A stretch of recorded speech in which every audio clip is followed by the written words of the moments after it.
So once again, if you're faced with issues or disruptions, I really need you to capture the screen. I need you to send specifics, and I need you to email me if there's nothing that has to do with campus infrastructure. If it's not a host that you're using that I've provided, anything that I've provided or anything that has to do with the campus, you want to email directly to helpdesk@uvi.edu and just say, just reporting there's a difficulty. Here's an artifact, and I want you to CC me. Otherwise, I want you to email me directly with the details. And if it doesn't have anything to do with UVI, I still know what to do with it and how to advocate.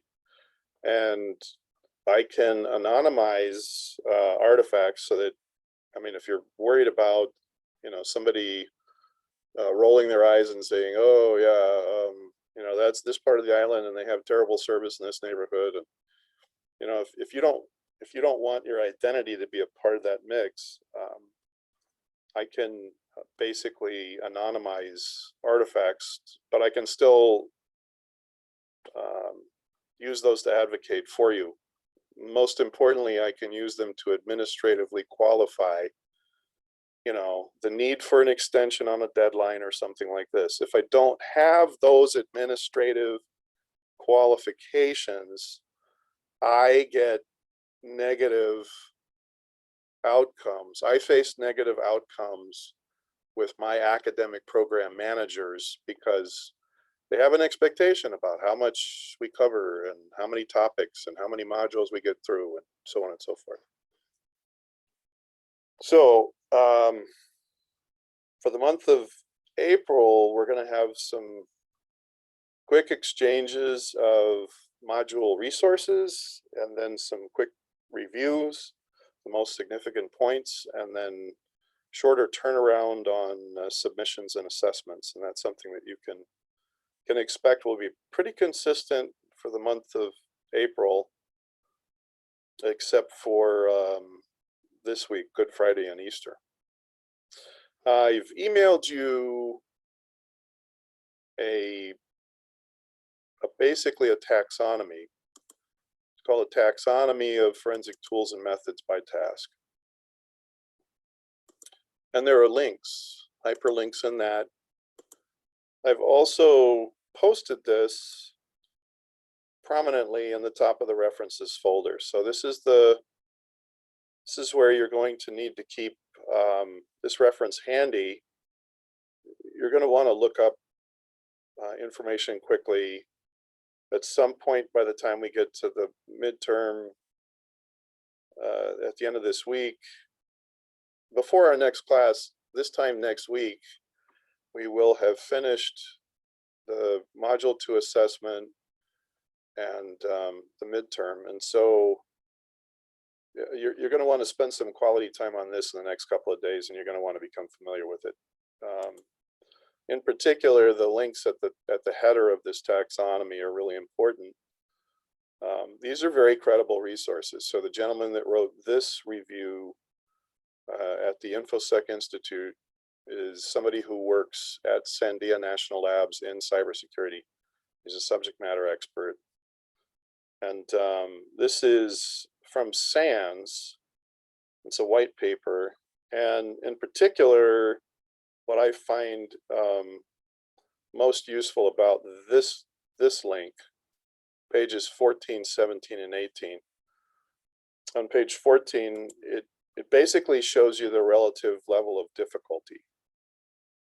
And so as you look at the taxonomy, as you view this listing of tools and methods, their given purpose, the prerequisites, and limitations, one thing that should be painfully obvious for most of these in the prerequisite column is that all of them require some level of education, awareness, and training for proper use and previous or prior authorization before use, right? So that's just a common denominator. And if it seems like a ridiculous thing to state that over and over and over again, it's done intentionally. It's done on purpose. One of the things that I'd like you to understand about the use of forensic tools and methods is that it's really more like a religion. So there are some common elements of the faith, so to speak. Everybody understands the basic tenets of the faith, right? You have a baseline of normal activity, and then something goes haywire. You have to acquire data, you have to analyze data, and you have to report on data. And that's the core of what you're doing in forensic activity. You have to preserve evidence, of course, and then you have to interpret the outcomes during reporting so that people can inform decisions to refine and recover and become more resilient. So all of the basics are pretty plainly understood, but there are people who spend much of their time becoming Wireshark experts, and they become well-known experts in Wireshark in particular because of the network environment they work in, or they become Ncase. If you commit to certain suites, commercial suites, and I just listed commercial and open source suites, and in some cases, you have versions of both. You can have a commercial version of the forensic toolkit by Access Data, and then there's a freely available open source, available to the public.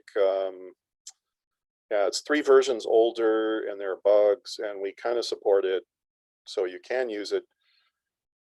The forensic toolkit by Access Data was originally an open source project that became commercialized, and you find this pattern repeating over and over and over again, where something started out as an open source project and then it was commercialized, and that led to a whole series of opportunities to sell a product, and along with that becomes this commitment to certification. In particular, Ncase, it's not uncommon for Ncase implementations in larger government organizations and Fortune 500 companies to run between $5 and $10 million per year annual budget. I need you to understand the scale of this commitment. All right, so there's certifications. People spend $5 to $10 million a year. Ncase could be implemented by the U.S. Virgin Islands government to be able to instantly and forensically analyze anything that happens on any government system in any building for any of the agencies. And when you look at the population of 100,000 residents and so many thousands of government employees, that scales about the same as a US federal agency, or about the same as a branch of the military, or a Fortune 500 company, multinational Fortune 500 company.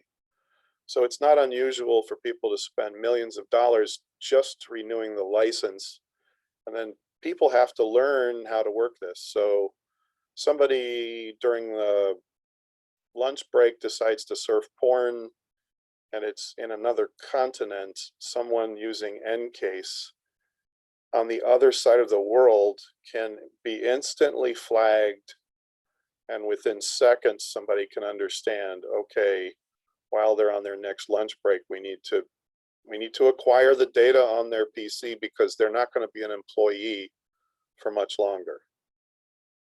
That's been happening now for 20 years. The scenario I just explained to you started almost 20 years ago with Ncase, and it's been going on ever since. So Ncase would be like the epitome or the gold standard for how much you can spend, how much you have to train and certify, and what kind of budget you're dealing with. When we say large, we mean millions, right? And then you have open source stuff that we download off the internet that we use in our class. So you run the gamut.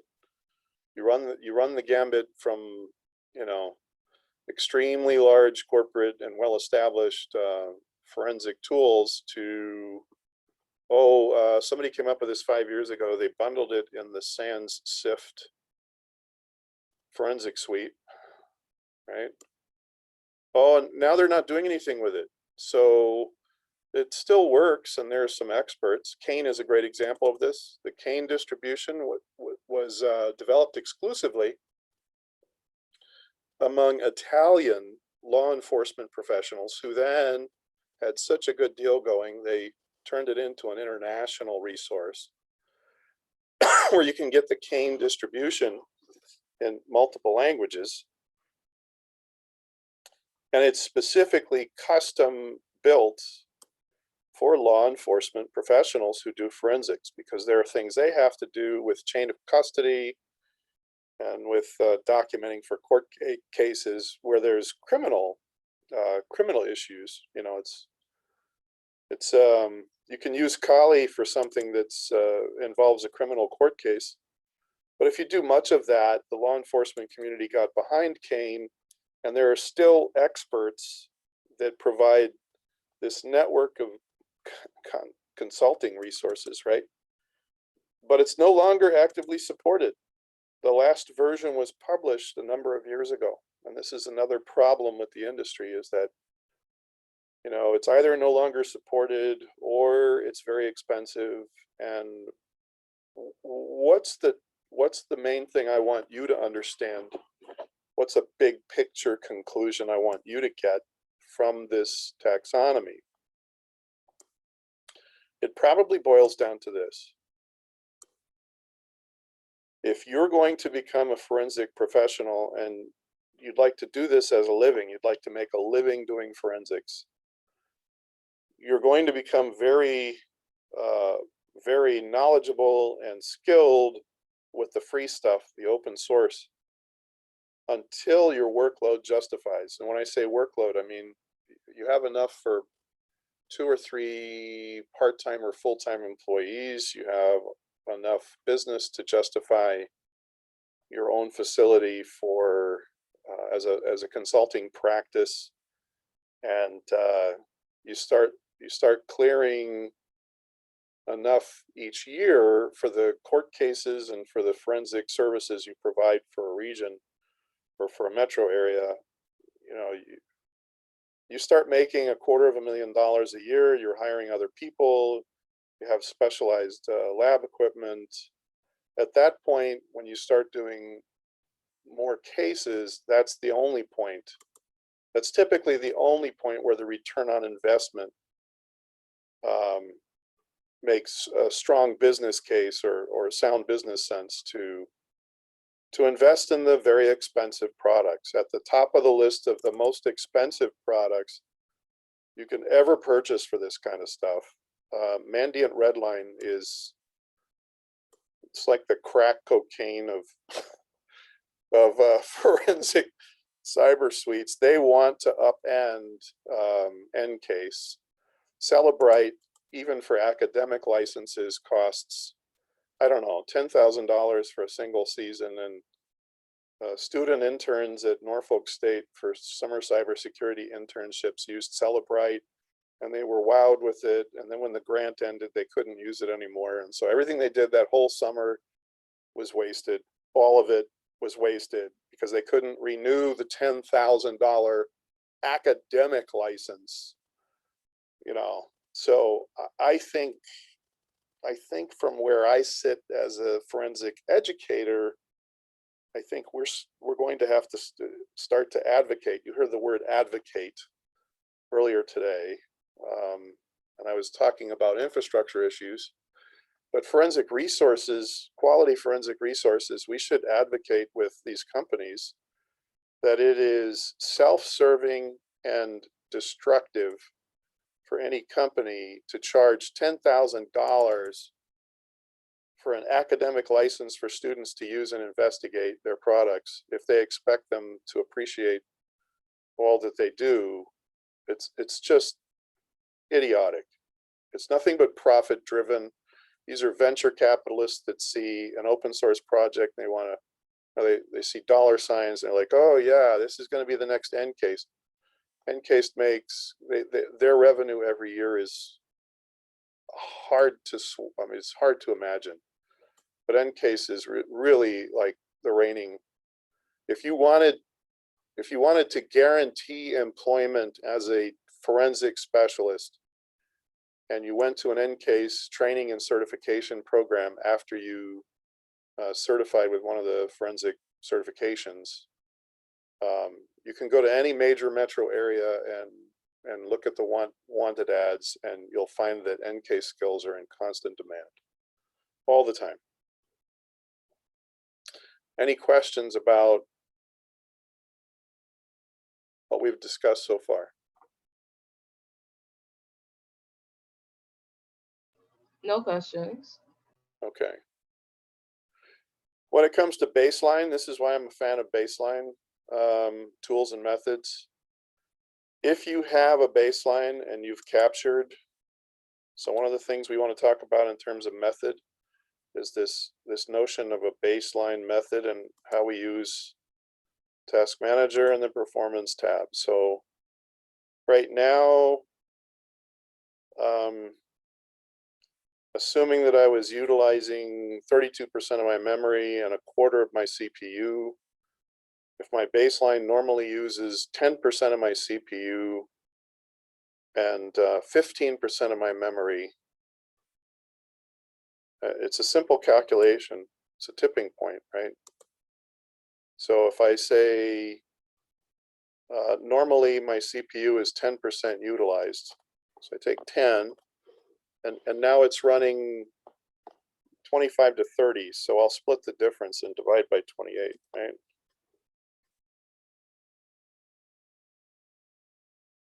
Or no. I'm going to take the overhead. I'm going to take the new level that it's operating at and divide by the baseline. Yeah, we're going to flip that. So 25 to 30, I'll split the difference. We'll say 27 and a half. Take 27.5 and divide by 10.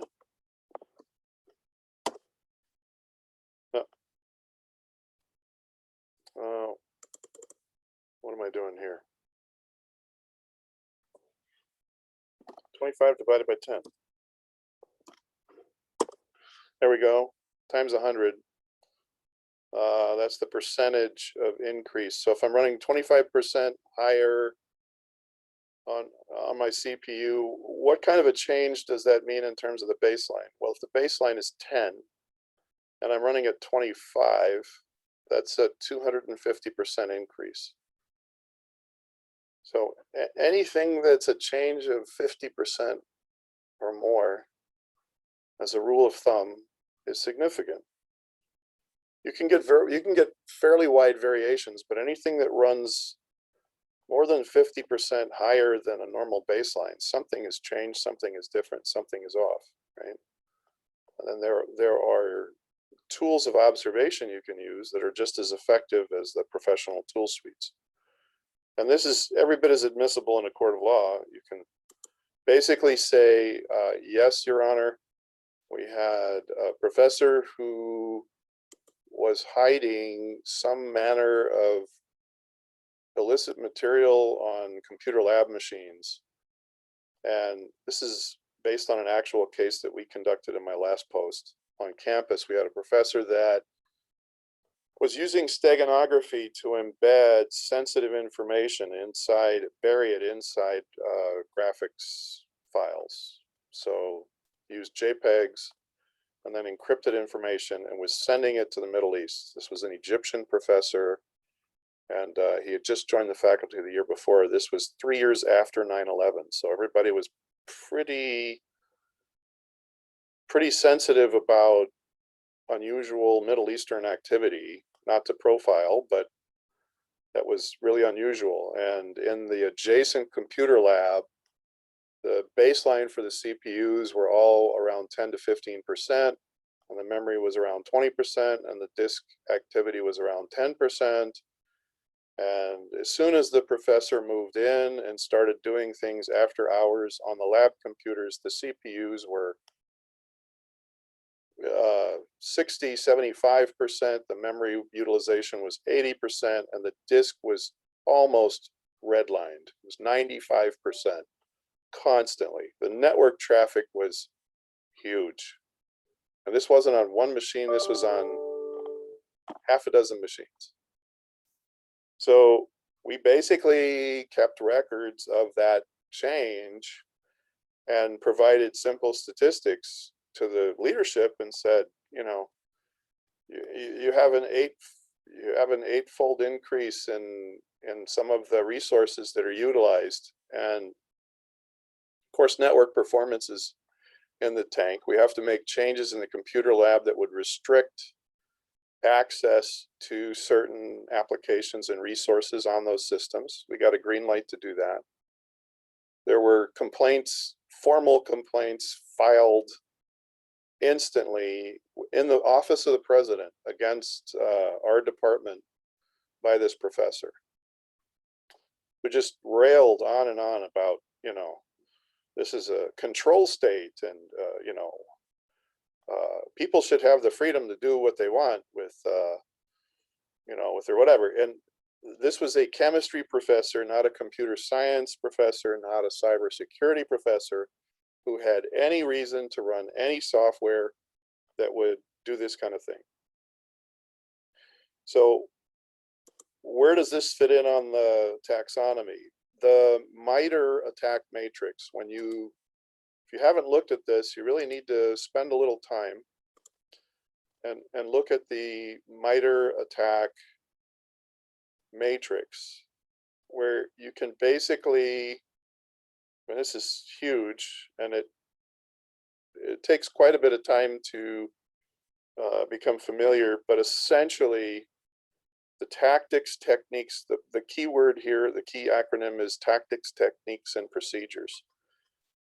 When there's an internal spear phishing exploit that involves lateral movement within an organization by a hacker, there are certain methods, techniques, tactics, and procedures that this exploit engages. And so what would typically happen is you would, you know, reference this matrix to see what symptoms match your case. So you're basically matching the symptoms that are provided in this matrix, and you can basically run searches. So this is just a very useful resource. But in terms of the utility, I mean, I want you to appreciate the fact here that, you know, it'll help you narrow down, you know, which tools are likely to be important. The one I just referenced here would almost certainly involve uses of Wireshark, right? And then Wireshark in turn, when you look at it, requires, among other things, prior authorization. You have to set up a special port on the network equipment that mirrors all traffic on all ports, because a switch is designed to eliminate what used to happen with network hubs, where everything was broadcast to everybody. You have to undo that in a sense by configuring and utilizing a mirror port that siphons everyone's traffic on all the ports to all of the machines, and then you get all of it. It's like a fire hose, and you collect that. You have to know how to use the features in Wireshark to narrow down based on a specific MAC address, a specific protocol, a specific set of techniques. And what do you search for in Wireshark? Well, you search for in Wireshark what this particular exploit provides in terms of criteria and information. So there was an internal spear phishing attempt that helped with lateral movement. There'd be some aspect of an email or message with a link, and there could be some cross-site scripting. So if you read up, it basically explains these things. So it's like a giant puzzle where you're mapping the contour of the pieces together.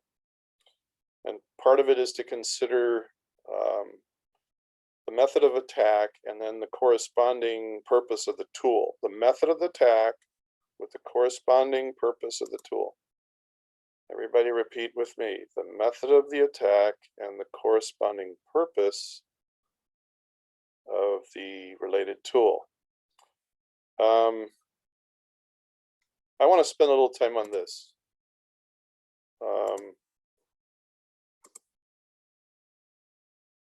This is no small thing. So the person who created this reference for SANS, and they're an international cybersecurity certification, right, organization. This was someone with a PhD who was conducting funded research. And this was a report that was done, and it was 2014, right? So it's a little dated, it's 5-6 years old, but this just helps you understand. When you get down to this view of all the different features and functionalities, right? All of the strengths and weaknesses. I think the most significant thing to look at here is the idea of required skill, cost, and what's the outcome, right? And so this kind of analysis is rare, but very, very useful. So in terms of, let's see, participant ratings for digital forensic tools, they surveyed industry professionals back in 2014. And so the required skill level, it's this right here that I find one of the most significant metrics. So when they surveyed industry subject matter experts and said, what do you think the level of required skill is for each of these tools? You need to understand that most forensic professionals know Linux very well, so autopsy would not be a problem as long as you know Linux. It would be relatively easy to use. Look at NCASE, 3.6 out of 5. So these are among the most difficult to master and the most expensive. Xways is another commercial product, 3.8. Volatility was open source. In terms of our matrix, what do we say about volatility? Yeah, it's an open source tool, but there's a lot of specialty knowledge required. So when you're working with volatility, you're working with the most difficult scenarios. So one of the reasons that volatility requires such an extreme level of skill, both autopsy and volatility, and I want to say Celebrite, they're, in some cases, they're capturing the content of live RAM. So when you're looking at disk data, that's relatively easy to investigate and analyze. It's static, it's stored, it's permanent. But the stuff that's in memory that's active while a machine is operating, if we're running higher levels of load on a system because of malware, because of illicit activity, because a malicious actor is using it to pivot an attack, those types of data that help us pin down, okay, who's doing the nasty stuff, who's running up all the memory and the network traffic, you get that from memory analysis. And if you don't get it from live RAM, you get it from permanent swap file. Permanent swap file is a form of pseudo RAM. It's, in case you hadn't had an operating system course yet, it is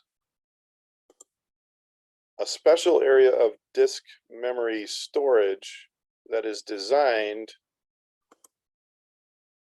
to temporarily store the extra RAM memory that's in play. So when you If you're interested in high performance or better performing computer systems, most operating systems automatically manage the virtual memory or page file memory. It's called page file or virtual memory, and this is usually toward the front of the disk where the read-write heads have quicker access. When RAM is full, it stores temporarily on the disk in a page file or page memory, and those are swapped. So a lot of times this is referred to as swap file memory. So anytime you hear virtual memory, page file memory, swap file memory, we're talking about switching out huge chunks of RAM to the disk. When the system is powered down and powered off, the contents of virtual memory, swap file memory, is typically emptied or dumped. But oftentimes you can catch the content of what's in RAM by snatching or snapping a copy of the page file, the virtual memory, the swap file on the disk. It's in a special sector of the disk, and some people, like myself, like to modify this or customize it so that you get better performance on a system. And here you see I've basically taken the amount of RAM on my laptop, which is 12 gigs, and I've set an initial size for swap file memory to 12 gigs of swap file memory and the maximum size for 12 gigs. And what that does is it takes out, when I'm looking at my disk, it basically reserves in the front part of the disk here a 12 gig section of the disk near the front of the read-write process, so it's quick. So all the operating system and applications are loaded here, then there's a swap file, and then there's other disk that's open for activity. And basically, the important point is to understand that swap file memory works with RAM, and so capturing RAM is the toughest thing to do. The next best thing is capturing swap file or virtual memory. And oftentimes, if you're looking for something in RAM that isn't in RAM, it's probably stored in page file or swap file or virtual memory temporarily because it was swapped out. And so the tools that people have to have, the skill sets they have to develop to sit on a live system and capture RAM, which is very volatile, it's non-permanent, hence the name volatility, right? So you can guess why they called it volatility, because the memory this tool is specialized to access is the RAM and the page file stuff. That's why it's so difficult.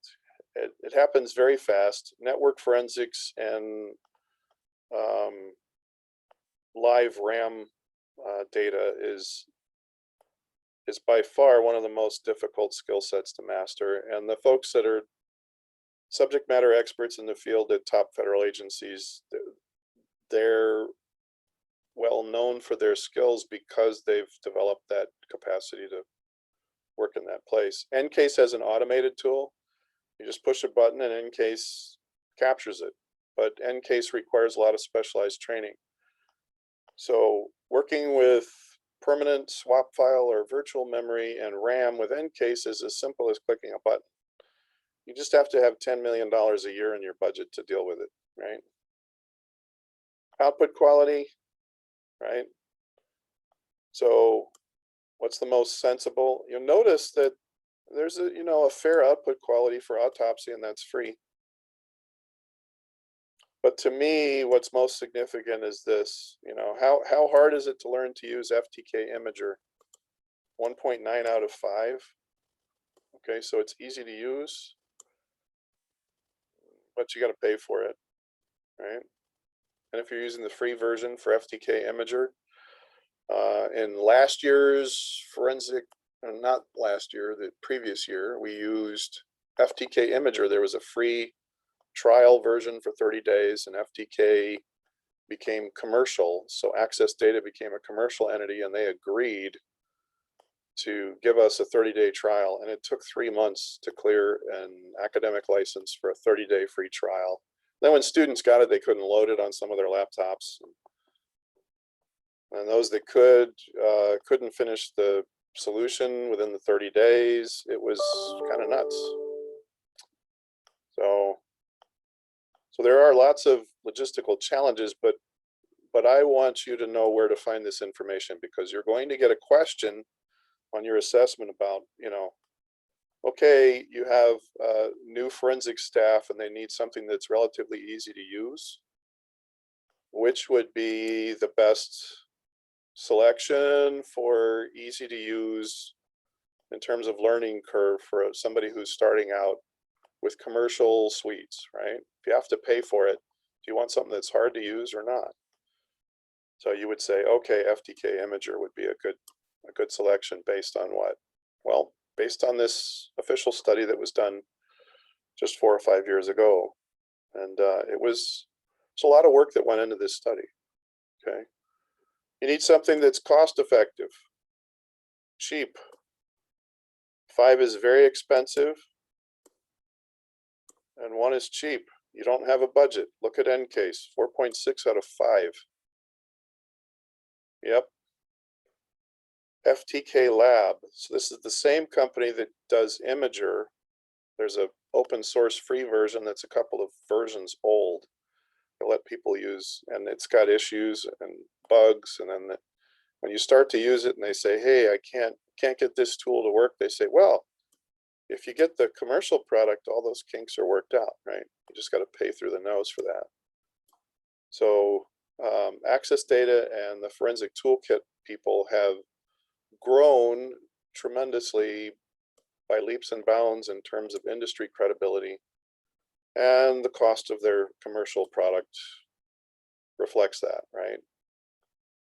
So I may ask you, well, you need to do registry analysis and you're on a very tight budget. What's your best option? And you'll look down the line here, and where do you see a reference to registry? Reg Ripper, it's open source, it's 1.1, that's my choice. I'm going to include questions that ask you, right? This is an interesting metric right here. When you're getting certified in the tool, is the certification artifact focused, meaning forensic data focused, or is it focused on how to use the all-in-one tool? Look at Ncase. Yeah, we're not worried about the integrity of the data. I mean, that's kind of laughable and almost obscene. This one costs the most. They're not as worried about the forensic data and the focus on the forensic data and the artifacts that are collected. It's all about how to use the tool. So when you're getting certified, their certification is all about how to use the tool. Same thing with X-Ways, another commercial product. Very expensive, relatively speaking, more expensive than Ncase, right? Oh no, I'm sorry, I have that wrong. It's not more expensive. Cost is down here. Yeah, so take the time to look at which row we're looking at, and then, yeah, Ncase is more expensive than any of the other ones listed, followed by the commercial forensic toolkit product, and then IEF, right? Any questions about what we've covered?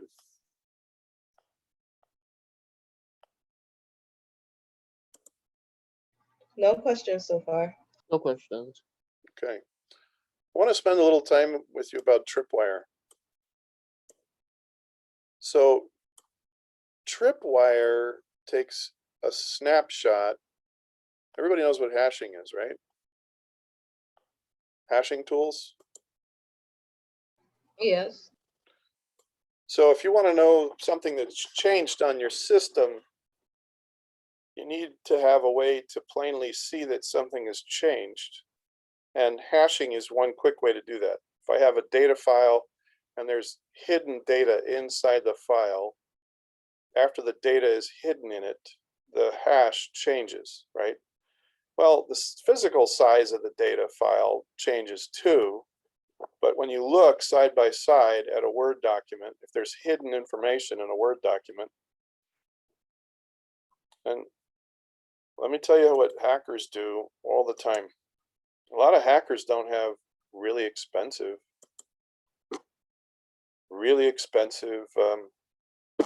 budgets to work with, right? They don't have deep pockets. A lot of hackers are trying to pay the bills too. So one thing they can do is just use common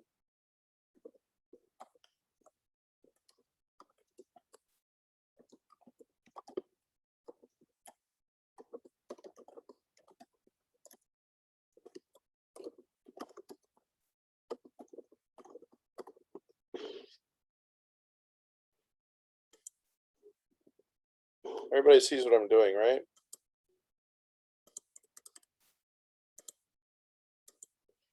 Yes, sir, I can see. Yeah. So I want to hide these characters. What's one obvious method I can use to hide these characters? Change the text to white. Exactly. You read my mind. All we have to do is change it to white. Now, the document says there are 16 words here, and when I count 1, 2, 3, 4, 5, 6, I don't see 16 words, but there's 16 words here, right? A lot of times you don't see it unless you drag a mouse over it, and then you realize, oh, something's there. And unless you change the color, unless you know to change the color, you don't know. But this is a constant fluid issue, and this is exactly why we have this resource, because you're going to get hackers that reinvent obscurity, reinvent how to hide data, reinvent how to hack, you know, something fixed, a vulnerability, and then the new version forgot to fix that vulnerability. So the new version of an operating system actually has the same old exposure, the same ports open. Here's a great example I've showed you before. I go into network settings, I go into properties, I go into advanced. A driver resets my network interface. Now I'm back to NetBIOS. So I have extra data that's flowing into and out of my system. I don't even know it's doing that. But hackers love to use just common tools. After a series of patches and fixes on common network cards, they'll basically just go for a walk in the network neighborhood. And on their laptop, on their client, network discovery won't be turned off, as I've done. It won't be enforced. So one of the most important things to understand about you know, the forensic tool environment is that based on the environment you're in, things are always changing. And that's part of the challenge, is to stay up to date. The best way to do that is to have a site like this, where you can say, oh, they're back to that old thing again, right? They're phishing again. 90% of most exploits happen across email and messaging or web. And it's an attempt to get somebody to click or to access some hidden code, and that's 90% of what's happening on the landscape right now. But a lot of things that are successful we don't know are hacking us because they're under the radar, are likely happening because of stuff like this, or they just, you know, the The bad folks are always reinventing their methods and their tools. And so, you know, that's where your powers of observation are the most important. Getting back to the hashing tool, if I took all of the files in my system volume, where my operating system is stored, inside the Windows folder, there's a folder called System32. And this is where very many of the OS resources are loaded, System32. So yeah, you see the gearbox icon here. So this is an important folder. If I want to look at what's inside this folder,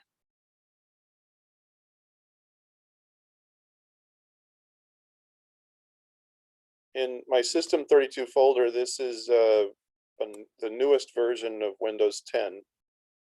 And my operating system folder has 16,198 files in 1,487 subdirectories. And that's in Systems 32. Not sysvol, not syswow64, not any of these others, just System32. So if a hacker gets in here and wants to mess something up, if I could, if I had the time, I'd use a hashing tool and I would hash every one of these files and folders, and I'd keep a database of all the hash results. And if a hacker got into this operating system folder and compromised the kernel of my operating system by modifying some of the files or directories, then I would run the hashes against the 16,198 files and 1,487 directories. And then I would compare the hash outcomes and see which ones changed. And I'd say, oh my gosh, why did these files change? All I did was check my email. I don't understand why would my system kernel change because I checked my email? This is what Tripwire does. That's what Tripwire does in a nutshell. It establishes the baseline, the integrity of a healthy system by conducting and performing systematically hashes of every file, every directory and subdirectory in the entire frickin' system. Now, for System32, that's pretty huge, but if we back up, let's just back up a bit. Let's back out one level and just look at Windows. I have someone knocking on my door. Can you hang on a second, please? We're going to pause for a moment. Okay. Everybody got that? No problem. Okay. I'll pause. Hang on a sec.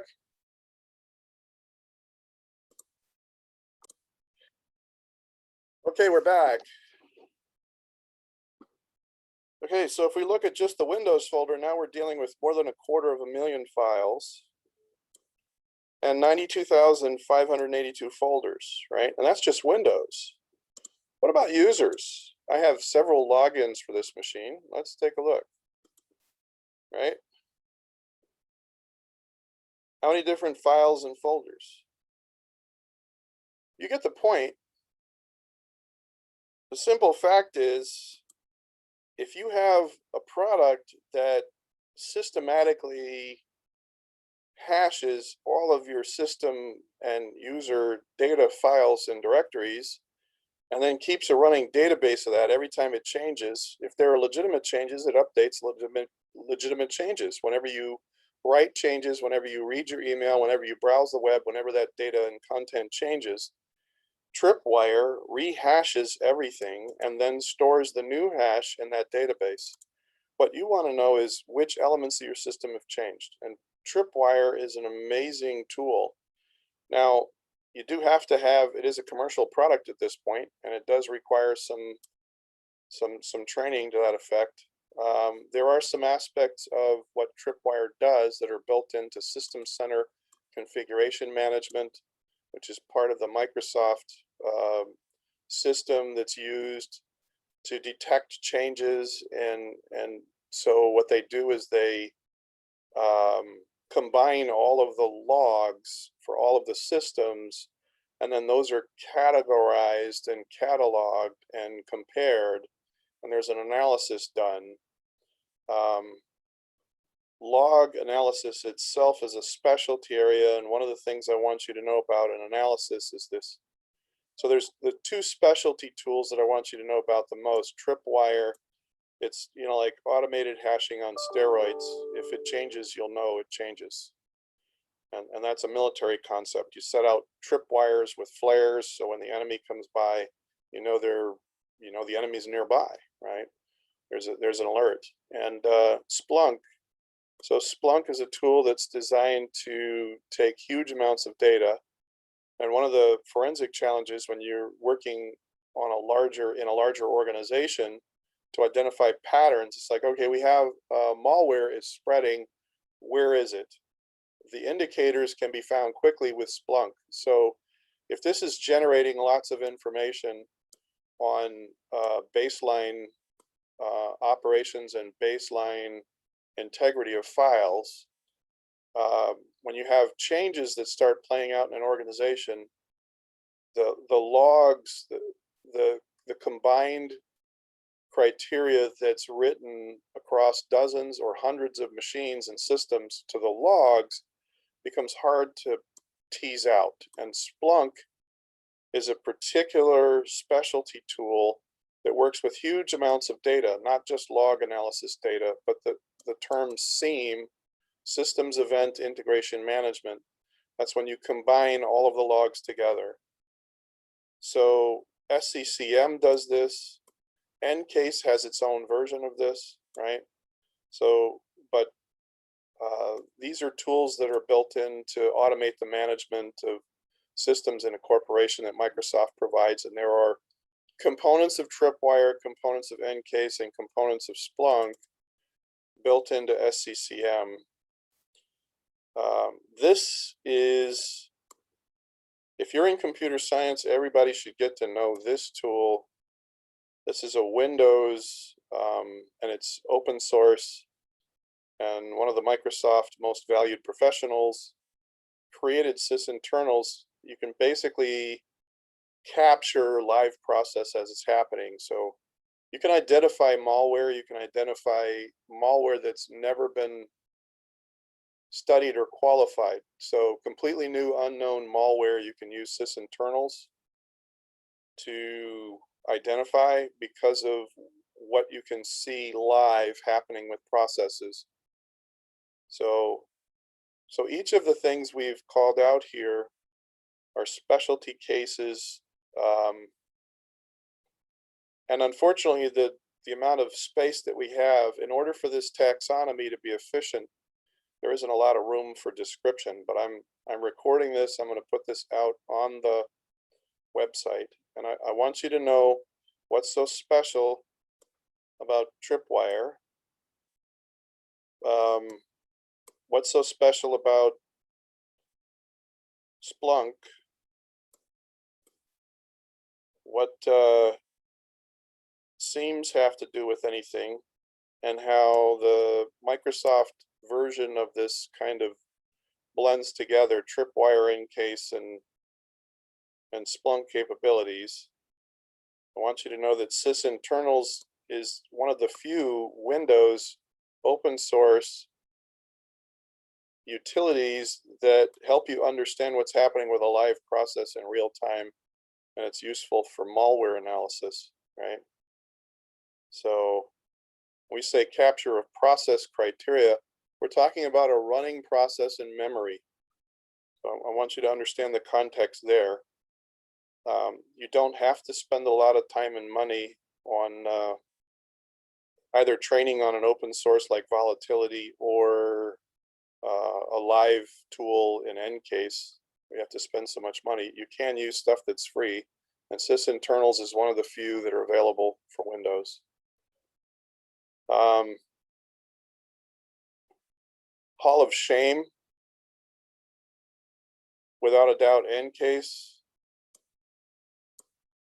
and Celebrite, and Mandiant Redline. These are tools that are terribly expensive. They're very good. Whenever you see Kane, I want you to think law enforcement. It's no longer actively supported, but you have some experts that are still around that help you use it. That's pretty much what we wanted to cover. The pattern I want you to get from this taxonomy is that you have to have prior authorization, education, awareness, and training, and in some cases, rigorous training and certification before effective use even happens. In other cases, you have to have specialized preparation, like with Wireshark, you have to have a mirror report. So I want you to know the exceptions and the commonalities for all of the tools, right? Long-term and constant commitment to training and education and certification, right? Whenever you're using these high-end tools, you know, and when does it make sense to do this? Well, when your business grows to the place where you want to have a life and you don't want to work 80-hour weeks anymore, you're happy to spend $50,000 a year because you're taking in $500,000 a year with the forensic jobs that you and your partners are doing. And then $50,000 a year is good if you have a life, right?